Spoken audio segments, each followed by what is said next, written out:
Titans fans, hello and welcome to episode 149 of the Two Tone Crew.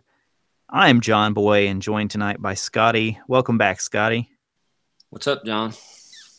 Not much, not much. Hope everyone had a nice Thanksgiving holiday. And we, of course, now have two games to talk about this week. And it's never a dull moment with the Titans. We waited, recording this again Sunday night, but we definitely wanted to wait until the results of the Jags Cardinals game came out. And despite all the craziness that's happened the past 2 weeks, the Titans find themselves back tied for the AFC South lead. And because of tiebreakers, they would be the AFC South champion. Not only that, currently the third seed, Scotty, in the AFC. I Which, actually, I actually think they have a little breathing room too. yeah, we'll definitely get into that. It's kind of nice. But before we even hit record, you and I were talking. How bad is the AFC right now? I mean, this is just, it's insane right now when you look at the AFC. It's the worst I've ever seen either conference, and I've been watching football for 30 years. Yeah. I mean, it's hard to see anybody outside of New England or Pittsburgh coming out of the AFC right now. But as you and I were saying, even they kind of have flaws that could very easily be exploited. But right now, they're clearly the two best teams. And then you look at the NFC, and you just got, I mean, it is stacked. You've got the Rams, you've got New Orleans, you've got the Vikings, you've got the Eagles at the top, and then last year's NFC champ, the Falcons, right now are the sixth seed. So it's this league is just crazy right now, and the Titans in a really weird spot because they haven't looked that good. I mean, we didn't do a podcast last week because of the holidays and just not being able to find a great time to record. But they did not look good at all against the Steelers. I mean, there's some positives there. I don't think it was as lopsided as the score, but we're not going to completely rehash that one.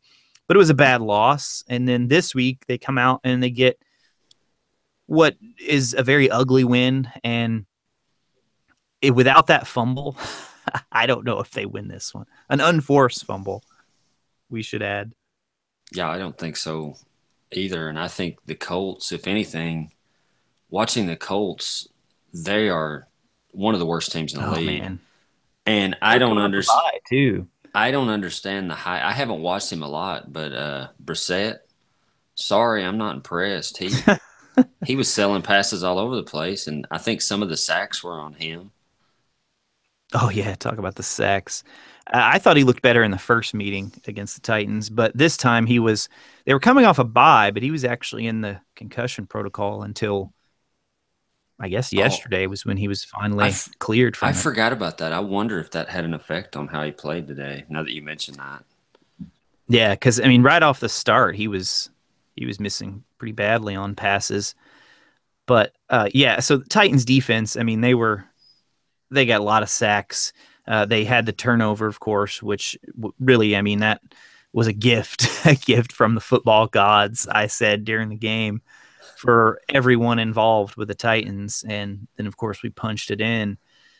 But this offense, Scotty, I mean, we've talked about it all year long, and I think everybody knows now. I mean, there are just some major issues really at every position group. I mean, you can start with the coaches and go all the way down to the quarterback, go all the way down to the offensive line, to the receivers, to the running backs, even tight end outside Delaney Walker, because I think they're really missing Fasano's blocking right now. They just do not look anywhere close to the offense we saw last year. you keep hoping that Mariota is going to put it together. The running game's going to start clicking, and honestly, I think it's gotten worse. Yeah, I think so. It's sad. And today they were without Matthews, which of course didn't help matters. I mean, he was the one wide receiver Mariota was comfortable with, and he goes down in practice with hamstring injury. So we'll keep an eye on that and see how long he's going to end up being out. Hopefully not too long. But early on, I mean, we should say they were moving the ball. We got 6 points early, and it kind of stalled in the red zone as they have tended to do this year. And then the turnover started happening again. The running game was non-existent until apparently this Terry Robisky halftime speech apparently lit a fire under the guys, and they were able to come out and behind Derrick Henry got something going there toward the end of the game to really win this game for the team. But they got major issues running the ball, and I don't know if Spain's completely healthy or if it's just the inside of the line isn't that great. But they've just got issues all across the board, and I don't. It's like you said, we keep waiting. It's like, okay, when this is going to be the game when it all kind of clicks and comes together. And it's starting to get to that point, we're kind of through that midway point of the year, really starting to head into the final quarter of the season, where I think it's a fair question to say, are they ever going to click? And I don't know. I don't know the answer. The Colts defense also is, if you're ever going to get healthy, it's against the Colts defense. They can't rush the passer. They've got Yeah. secondary issues. And I mean, I'll go ahead and say it. Mariota's got to play way better. I think his confidence is way down. One thing I've noticed is when they get behind and he has to throw the ball, he plays better because he's got to throw the ball. Yeah. When he's protecting the lead and he's afraid of making a mistake is when he makes mistakes and plays worse. I think he's just got to play more confident. I'm not really worried about him long term. I just think he's in a rut and he's you posted that tweet and it almost sounded like a guy that had no confidence. I can't what exactly did that say? I That can't. quote, yeah, he basically said that he wanted to go out this week and prove that that wasn't him last week or something like that. And when I heard that, I immediately thought, oh man, if that's still like lingering in your head, I don't think that's a good sign. I mean, just forget about it, just move on. And he Which said he normally, I have to believe that that's the case or something like that. Like he still oh wasn't even sure, and I'm like, ooh. yeah, there's something weird going on right now. I mean, it's could be a lot of different factors. We've talked a lot about in the off season. I mean, he really had to do all the rehab, but at this point, you start to hope that they would just be getting some kind of consistency. And I know we disagree partially on scheme and all that, but at the end of the day, I mean, everybody is in agreement that the way he looks right now is not where he needs to be at this point. And it's really strange because we actually were having a very similar conversation last year early on about, man, Mariota, why has he regressed so much? People were starting to blame Malarkey, blame the staff, and, other people blaming him. Why is he doing this? And then all of a sudden they hit that hot streak where they just looked like where he looked amazing for what was it, 5, 6 games right there in the heart of the season. He was And honestly then, playing as well as any quarterback in the league, like Brady and Rodgers and those guys. He was that good. yeah, yeah. And then they kind of tapered off at the end of the year. They started facing some tougher defenses as well. But as far as the offense goes, I was trying to think about this. If you try to put the 2017 Titans against the 2016 Titans, because it's clearly the defense is better this year, and clearly the offense is worse this year. So I don't know how that would weight out as who the better team is. But this Well, offense, I mean, I don't think this year's offense could hurt last year's defense. it's probably true. Yeah. Even with Parrish, Cox, and McCourty out there. Because the And defense last year, they actually did get sacks occasionally. and if Mariota was playing this year like he was last year, he would carve up this year's defense like the other good quarterbacks have done. So Right. I Yeah. think last year's team would easily win. Yeah. So, I mean, it's this offense. Jamal had a post a few weeks ago about how people were feeling about chances of playoffs. And then even if they make the playoffs, are they really going to be able to do anything? And they've yet to show us that they could do anything once they get into the playoffs. I mean, of course, anything can happen when you get there. But I don't know what the answer is. I want to start with what could be an obvious change that most fans think would probably help. And I want to see what you think. I mean, should Derrick Henry become the lead back? Because for most of the year, they pretty much had, I would say, like a 55-45 split where Murray's usually edging Henry in carries. But I don't even know that it needs to be that anymore. I mean, I think it needs to be like 80-20, 70-30 in terms of in favor of Henry. Well, yes, absolutely. But the problem is, even in this game, it's easy to forget how bad Henry was in the first half. And the times when Henry has looked so good is like at the end of a game when late he's in closing it games. Yeah. out. But Murray's so bad, I don't even think it matters because he's Yeah. not going to get better. It's possible Henry gets on a hot streak and starts gaining some confidence. There is no That's what I hope. think. Yeah. There's no hope that Murray's going to do any of that. Now he came in, I think he caught a 10-yard pass toward the end of the game and he actually had a decent run after it's almost like he could see himself losing the job and he came in there and busted off a 10-yard run. But yeah, I mean, I don't see any reason at this point to not make Henry the featured running back. Yeah. I just don't know how they could it seems like they're status quo based on the post game press conference. I just can't see how you could trot out Murray and do another 50-50 split. I mean, it ended up being 13-12 today. Henry had more carries, but he had 79 yards, 6.1 yards per carry, and a long of 16. So it wasn't like he busted some big, huge long run. Well, And then Murray, of course, got the oh touchdown, yeah. which I know some fans found pretty annoying. But I said it was a perfect play call because no one was expecting them to go back to Murray at that point, even the Colts. Murray had a long run of 12 yards and he finished with 9 yards. Oh my That if goodness! that tells you And anything. I think the 12-yard run was on the drive to like milk the clock. Yeah. It was like a great design. They had it. It was just totally open on the left side. I'm pretty sure, and he had a pickup of 12. But yeah, he was in negative yards for most of the day. Yeah, and it wasn't, I mean, he looked as bad as his stats were too. Yeah.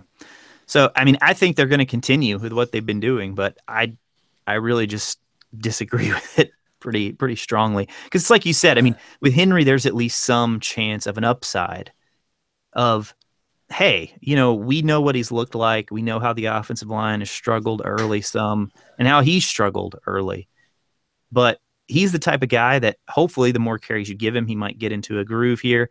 I mean, I would just give Murray a handful of carries a game at this point, maybe put him in on some third downs and have him help to block and go out as a passer. But this 50-50 split, I think they need to end it now. Right, right. Yeah, I'm with you. It's over for Murray. It's over. Yeah.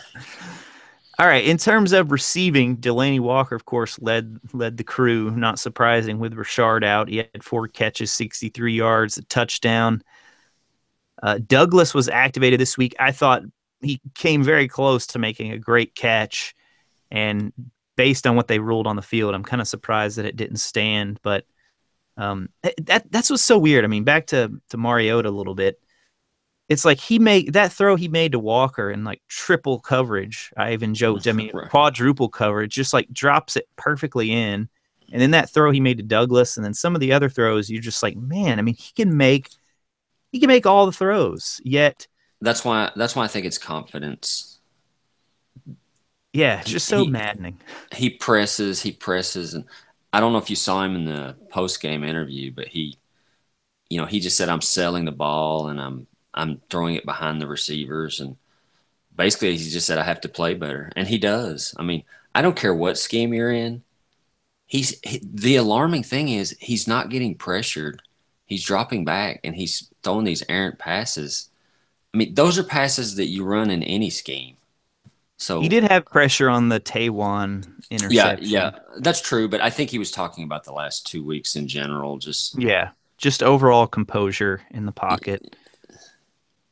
And I think that's, just in terms of evaluating him, the interceptions are just like so out of character. I mean, going back to him as a college player, and I mean, that was his MO, the lack of, I mean, the guy never threw picks. And we talked about it. I mean, remember the whole training camp thing about him hardly ever throwing picks. And then in the pros, I mean, he's thrown a fair amount, but never anything like what we've seen these past however many weeks they've been like. I think the first 6 weeks of the season this year he had like 4 or something, and then after that it's kind of just exploded. And of course the Steelers game, I mean, having 4 in one game is really gonna throw it off. right. But yeah, the turnovers, it's just especially the interceptions, is very uncharacteristic of him. And because we had talked early in the year about, despite his bad play, we thought he looked better, just his movement in the pocket. And then as these turnovers started to happen more and more and more, it just seems that they've lost a little something there. I don't know. Well, that's another thing. Like today, he was breaking down in the pocket, and Daryl Johnston talked about it. He wasn't going through his progressions. He wasn't making reads, and it just looked like everything was falling apart. And here's what's alarming to me. Okay, throughout the year, people have complained it's always run, run, pass, and Koharski had the stats, and that really wasn't true. Today, it was true. Yeah. But what I think is I was thinking scary that too. is why was it true? It's almost like they know something's wrong with him and they're afraid that he's going to turn the ball over. And even in the comeback today, it was almost mostly runs with Henry that Yeah, spurred the comeback. yeah, and that's totally fair. It hasn't been like that in the other comebacks No, this no, it year, hasn't. but He's this done one it. was pretty much. I'll see if I can get the play by play here, but yeah, I mean it was almost. He had a pass to Davis, a good pass to Davis Oh that he yeah, that was a nice catch. Yep. yeah, I mean he made a couple throws, but they were definitely trying to run their way back into it. Yeah, so that touchdown drive started with 5:25 to go in the fourth. So they started off with a pass to Henry, went for 10. Then Henry ran for 10. Henry ran for 7. Henry ran for a loss, but the Colts had a penalty. They were offsides. Then they tried to go to Walker, incomplete. Then he hit the big Davis pass. That was probably the best pass on the drive. He hit Davis for 19 yards. Then Henry for 14, Henry for 9, Henry for 2, DeMarco for 1 to finish it off. But I mean, Davis didn't have a dominant game, but I thought it was good to see him make some big plays when it actually mattered. Given I know we didn't podcast after the Steelers game, but by all accounts, he had a pretty rough game against Pittsburgh. So he had 4 for 39 today, including that one. They only targeted him 4 times today, so they dialed back the targets a bit with him because he had been getting targeted like 10 plus times. So they dialed back the targets, but he caught all of them today. And of course, They had Delaney a had the most targets. much more conservative game plan. Oh yeah, They overall. weren't throwing the ball as much. Another thing, I think Matthews being out's a big deal. I mean, there are a lot of legitimate excuses for Mariota to be having a down year.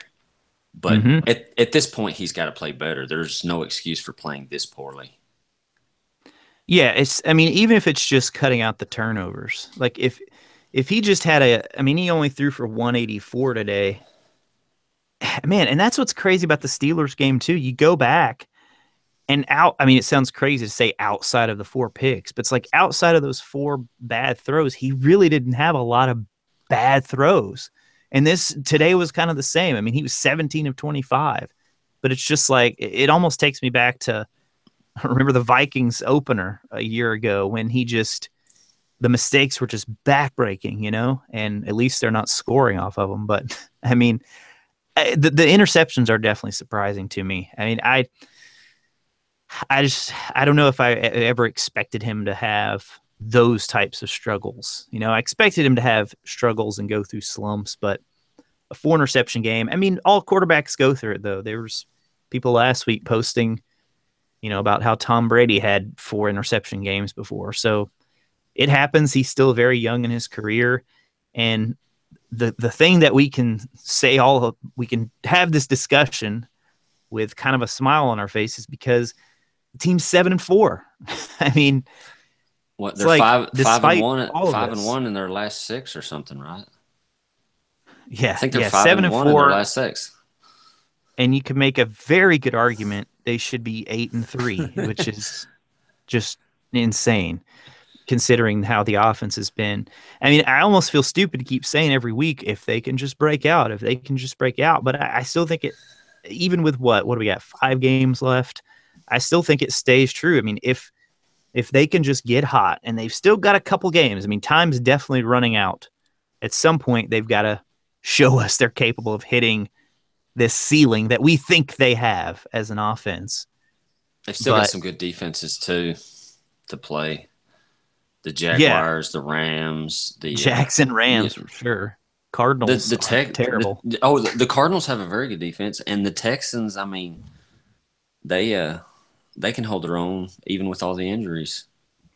Yeah, even despite what all's happened with the Texans, that's who we got next. I think they're a much better team than the Colts. So what we put out there this week is not going to get the job done next week, even though it's at home. But luckily, we just keep getting these really poor quarterbacks that we get to go against. So, I think the Titans went to 3-1 in the division today too, right?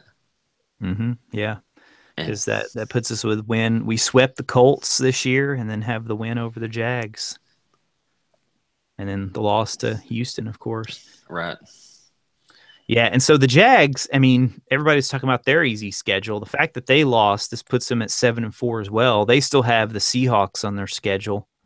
And let me pull up their schedule real quick. So the Titans, here's what we've got left.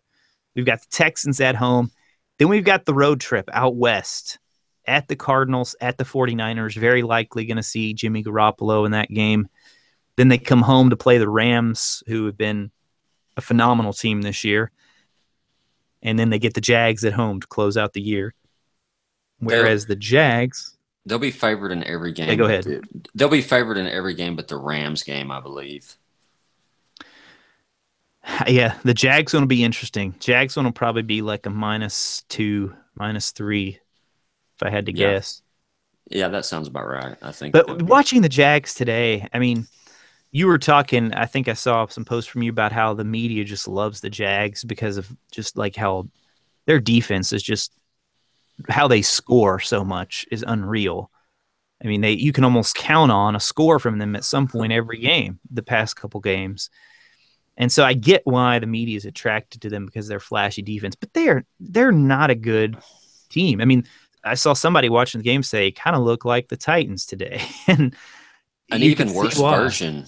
An Yeah, even worse. I mean, Mariota could put it together, and right. he can't. If it's within a touchdown, I mean, he can easily lead them on a game-winning drive. I mean, he's better than Bortles. I don't care how bad he's played the last two games. And when they, I mean, I still go back. It was week 2, but when they met head to head, Titans still played better against the Jags than any team yet this year.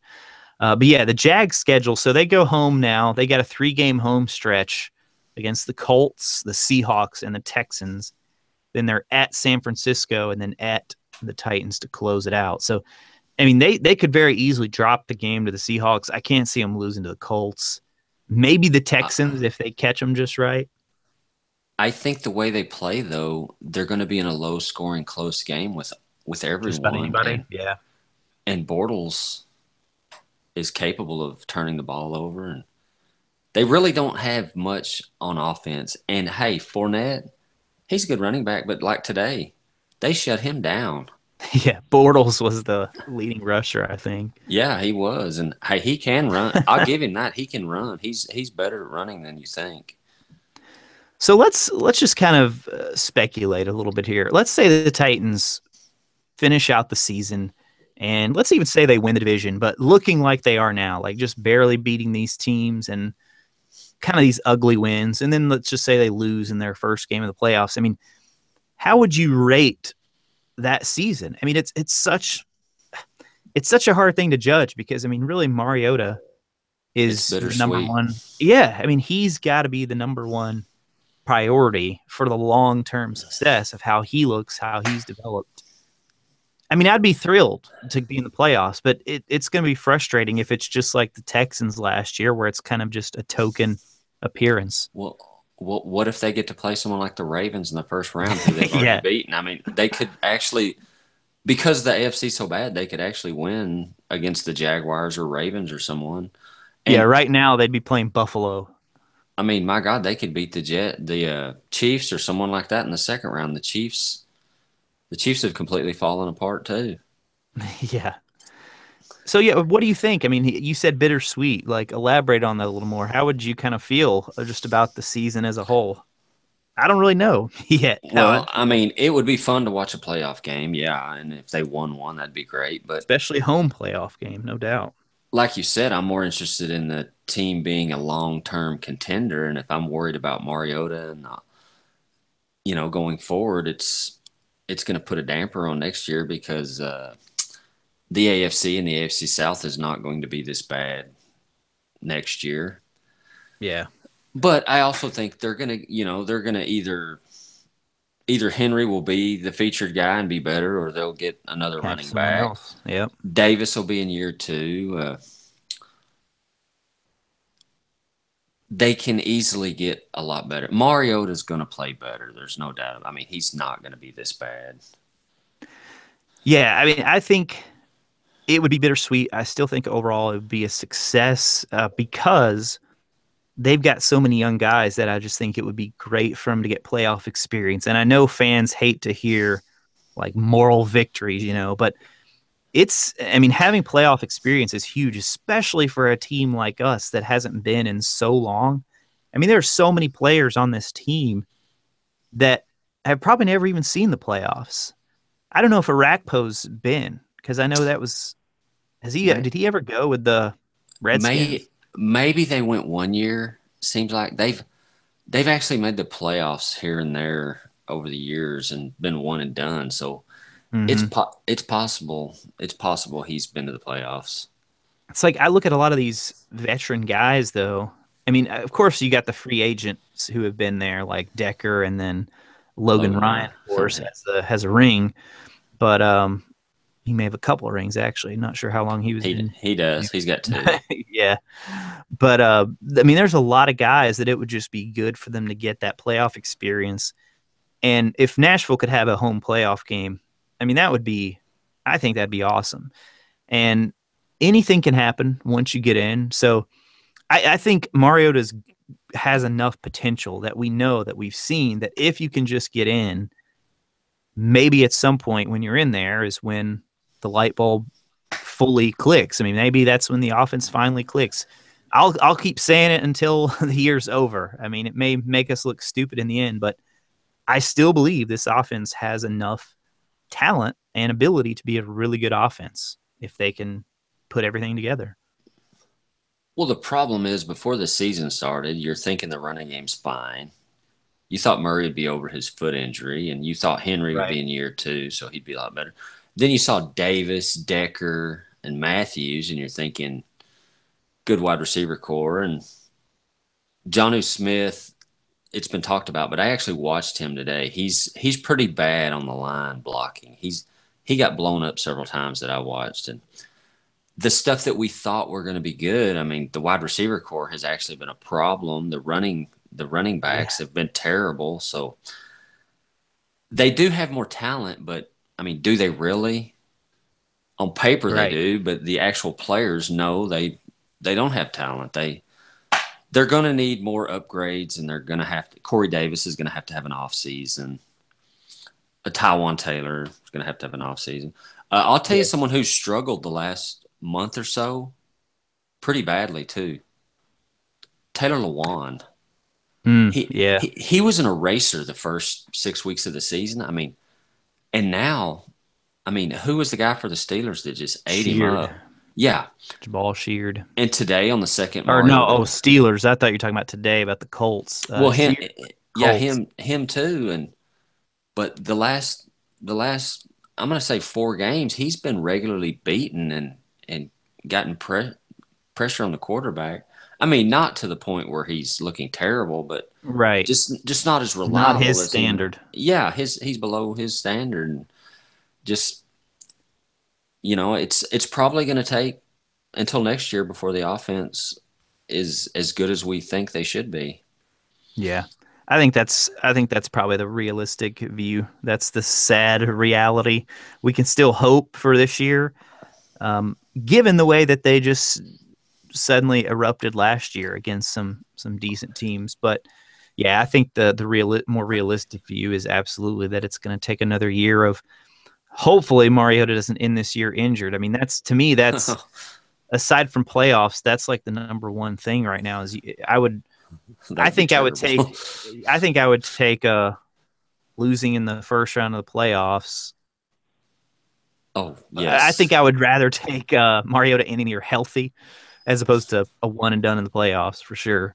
Just to give That'd him that be whole off season. yeah, it'd be like the Raiders last year watching them in the playoffs Oh with yeah, exactly. I don't even remember who their backup quarterback was. But Yeah, hey, I was going gonna back to your say. original, Yeah, go ahead. go ahead. Well, I was going to say, going back to your original question, if before the season you told me the Titans were going to win the division and they would lose in the first or second round, I would sign up for it immediately. But Oh yeah, it's the absolutely. way the season has unfolded and how they've looked and how Mariota's look is what Yeah. lessens it so much. So If you'd said they're going to win the division and Mariota's going to have more INTs than TDs, I'd say no way is that going to happen. yeah, I mean, honestly, the way the passing rules are, you don't see quarterbacks have more interceptions than touchdowns anymore, hardly. It's pretty On- rare. Yeah. Only the really bad quarterbacks do that. But I mean, once again, I mean, I don't think this is just an excuse you can make for anyone. Some of the drops on touchdown passes that he's had have been Mm, pretty yeah. bad. I mean, at this point, that wouldn't even help him, but it'd make his Yeah. stats a little better. There's at least three for sure. Yeah. I was good. What I was going to say is I think it's so strange how Mariota and Carr just seem to be linked, where Carr was kind of expected just to come into this year and dominate, and he's really struggled this year too, which is it certainly raises the question of what's how valuable is that off season, because he had basically the same injury, didn't get that off season time. I think he's got an extra year on Mariota that he's been in the league, so his expectations are probably a little bit higher, and obviously you look at his receiving core and it's probably quite a bit better, but yeah, he's really I would say that people around the Raiders would say he looks like he's regressed given where they thought he would be at this point. So it's not all. I mean, we everybody focuses, of course, on the Carson Wentz stories and the Jared Goff stories, but there are those guys like Carr and Mariota. And shoot, look at Winston, man. I mean, that guy, his job's in jeopardy with how. I mean, I know they lost today, but Fitzpatrick was playing well enough, and then he's Winston's got all this off the field stuff now. Surprise, surprise, that he's going to have to deal with. But but yeah, I mean, there's a couple of guys that have been regressing, I would say, or not certainly not playing where people thought they would be this year. Hey, it's the hardest position in all of sports, most likely. I mean, Yep. it's it's tough. The offenses in general. Look at I'll tell you another guy that's regressed, Matt Ryan.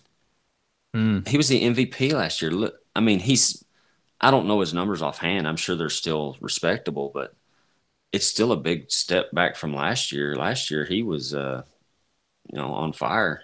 Uh, Look at Alex Smith. I mean, he went from MVP candidate the first 4 weeks to now they're talking about possibly bringing in that Mahomes that they Mahomes, yeah. drafted. Yeah. Roethlisberger's another one. Yeah, if not If for he had that great game against us, but yeah, and then you yeah. got Kirk Cousins, who for some reason the Redskins don't seem to want to pay that Hey, guy. I kept saying I've been saying it for the last 2 or 3 years. Kirk Cousins is a good quarterback, and I he's mean, not. just look around this league. He's a very good quarterback. What are they thinking? Pay the guy. It's unreal. I heard the guy that used to be the Eagles general manager. I forget his name. He said it perfectly. What's so stupid is they could have signed him 2 or 3 years ago, and the way these Oh contracts are yeah, set up, cheap. the way the contracts are set up, you could get out of it now anyway if you didn't want to have him signed to a long term deal, but you could still have him.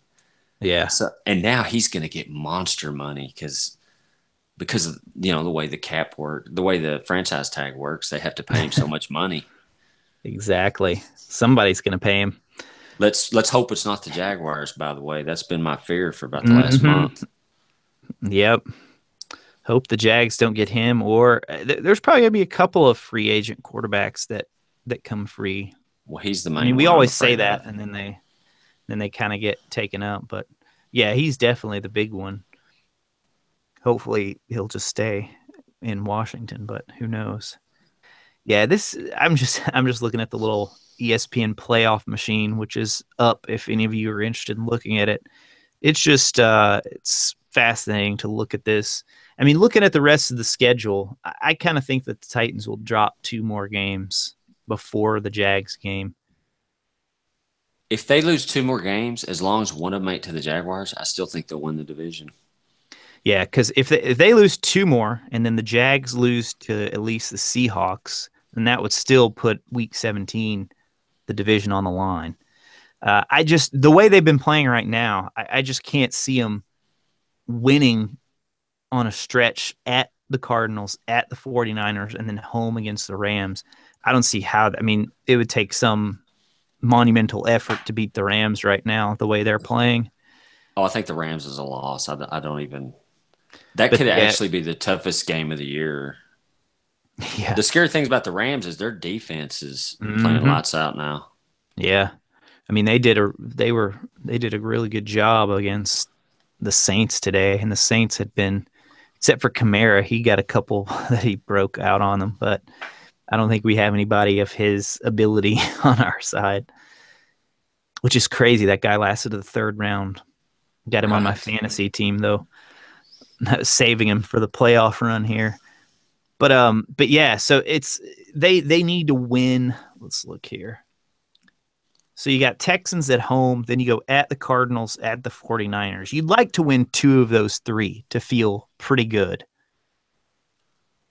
And then, Well, I mean, you say they can't get on, but they're 5-1 in their last six, and yeah. they've scratched out these wins. It's pretty amazing that they do a bunch of little things that like the way the Jaguars lost the game today just blows my Oh my mind. gosh. That is Dude. seriously one of the dumbest things I've ever seen a coach do. In case in case in case anyone Yeah, doesn't go ahead and know, recap it. the the game's tied. You're looking at potential overtime, most likely overtime. I'm gonna guess there's like a minute 20 or so left in the Yeah, it was game. around that. The Cardinals only have one timeout. Jaguars are backed up. So run out the clock, go to overtime is what you're thinking. They run the ball on first down, let the clock run down. The Cardinals don't use their timeout. Then they come out and throw a pass on second down for like 4 yards that's incomplete. So you're not going to get into field goal range by throwing this pass. And all of a sudden, the Cardinals have their last timeout on third down, Yep. and they get the ball back. A couple of miracle passes, and they kick a 57-yard game-winning field goal. Yeah. It's sweet payback for the game they should have lost against the Chargers. Oh yeah, they should have lost that. Hey, they barely beat the Browns. It doesn't look like it because they scored defensively at Yep. the end. That Yep. game was a war. But Definitely. back to the Titans, I actually think Malarkey. Someone posted it today. They actually managed these situations pretty well. Like, was it last week before the half when they threw the quick pass to Decker to make a more makeable Oh field goal? yeah. They do little things like that here and there, even though they're not playing well offensively and stuff. And I guess when all the teams are not that bad, that kind of stuff makes a difference. Yep. Definitely. Yeah, I mean, so it's like if they could win, I mean, obviously on paper we should win all three of those, Texans, Cardinals, and 49ers. And then the Rams game is basically a doesn't really matter. You're playing with house money at that point, regardless of what the Jags do. If you win all three of those, then you're sitting in a great spot. And I mean, if the Jags lose to the Seahawks and maybe another, and then you can take care of these games, then you'd be close to looking at a spot where you could actually lock up the division before week 17. I don't see that happening just because the way things look, but it's possible. Especially if you beat the Texans, because then your division record's Yeah. pretty good, and you could make the Jaguars game not matter. But I think more importantly is they have room to lose a game and still be able to win the division by beating the Jaguars. Yep. And that Seahawks, I mean, you look at both teams' schedules, our toughest games, the Rams, theirs is the Seahawks. So if both teams lose those, which I think they'll both be expected to lose in those games, then it's all very likely going to come down to week 17, which is what we've kind of been thinking for a while. Not to mention the playoffs. We're talking division here. Yeah, Just that's what I was about to making the say. playoffs. It seems like we're barring just a total collapse, because we're already at 7 wins. I mean, I think 2 more wins is going to make the playoffs. 8-8 might get the sixth 8-8 seed. very well may get the sixth. Yeah. So if they could just win 2 of the 5 they have left, they're probably looking at a playoff berth. But hopefully they'll be able to do a little bit more than that. So, The and we'll division just, would the division would be good just to have the division, but I don't think their overall outlook's much different whether they win the division or just make the playoffs. you mean in I terms mean, of like the being able to win a chances of my game once you get in? Oh, yeah. yeah, they could still win their first game either way, and Yeah. I think it Yeah. would probably be better on Malarkey's resume if they won the division. But outside of that, I think it don't Sell that matter. sell that AFC South champ merchandise. Get all that money. Yeah, I'm sure they'd be excited about that. Yeah. The thing for playoffs is I think you want to try and, well, it doesn't even really matter. I was going to say try and avoid New England, but because I think the Titans would probably rather try to play Pittsburgh again just because they've seen them. They've been on the field with them. They know exactly what to expect. Whereas New England in December is just Well, really difficult. considering they would have to win a game in the playoffs to face New England, I think we want to see New England. Yeah, yeah, that's true. Yeah, I'll take it. I would Yeah, take it because right now you're right. Pretty much regardless of whether you finish the 3rd seed or the 6th seed, those teams we're looking at are all kind of the same caliber. You got Buffalo in there, Jacksonville, Kansas City, the Baltimore, Ravens. and yeah, and then the Chargers are kind of making a late push here. Along with, I guess if you're going to count the Chargers, you still got to count the Raiders too. They're both 5 and 6. Chargers might be the most dangerous out of all of those, Oh, actually. I think the Chargers right now are probably the second best team in the AFC. You think they're better than Pittsburgh right now? Yes, I think even though the Steelers really routed the Titans, if you look at the rest of their games, I mean, As of that this moment, they're only tied with Green yeah, Bay. this is how I they should play. point out. This is how they play every week. They barely beat the Colts. They were down to the Colts the week before. Yeah. So the uh, the Chargers have a good quarterback. They have two great edge rushers. They have a good defense. Oh man. Yeah, they're. I can't believe the edge rushers they've got. And then Keenan Allen, man, he's Oh, tearing it up lately. the Seen way some. that He's the best route runner in the oh NFL right now. the way that guy gets off the line of scrimmage and gets open, it's the best I've ever seen. He's open immediately. Made a nice trade for him in fantasy. I know no one cares about your fantasy team, but hey. He always gets 10 to 15 targets though. He's a machine. Yeah, he gets targeted a lot.